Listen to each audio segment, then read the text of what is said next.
c'est qu'on a des maîtres, les maîtres principaux aujourd'hui de notre ère n'en ont pas grand-chose à faire de la France et de l'Europe.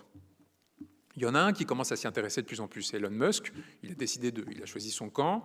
Il nourrit de plus en plus un certain nombre de forces politiques, plus ou moins légitimes. Je peux vous dire que je suis très inquiet du soutien qu'il a offert à l'AfD en Allemagne, non pas pour des questions idéologiques, mais de par ce que la résurgence d'un camp nationaliste en Allemagne peut générer comme risque et danger pour la France, notamment une France qui ne se serait pas préparée à la dislocation de la construction européenne et à la nécessité de reprendre en main sa souveraineté avant que le fassent d'autres, avec tout ce que ça peut impliquer à moyen terme. Ça, c'est des questions qui devraient être au centre de notre débat public.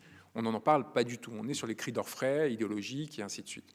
Passons. Donc on a Elon Musk qui a quand même généré une forme de nettoyage algorithmique en proposant son code ouvert sur la question de ce qui est favorisé ou pas sur Twitter, ce qui nous permet quand même d'avoir une idée de la façon dont on peut utiliser l'instrument, ce qu'on arrive à faire de façon assez efficace.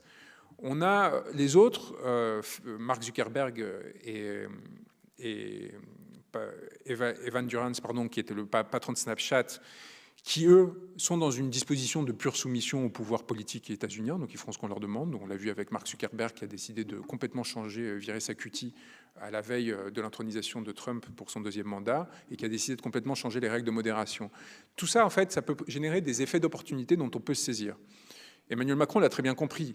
Il est dans un rapport de séduction très ambivalent avec Elon Musk, c'est-à-dire qu'il essaye de l'attaquer un peu et le lendemain il dit non mais ça serait quand même bien qu'on se voit parce qu'il a un peu peur évidemment des conséquences que tout cela pourrait avoir.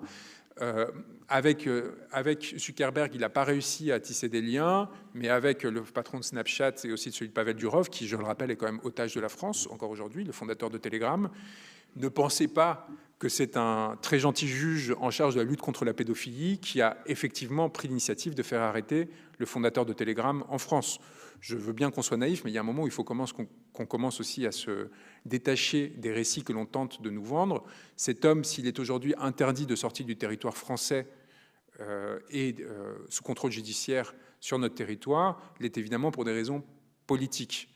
Savoir quelles sont ces raisons politiques et quels étaient les intérêts d'Emmanuel Macron au moment de le faire arrêter, ça appartient au domaine de la spéculation et c'est là où on doit être très attentif parce que dans les mécanismes de survie que l'on doit mettre en œuvre à l'égard de l'oligarchie, l'un d'entre eux est d'être extraordinairement rigoureux et attaché à la vérité.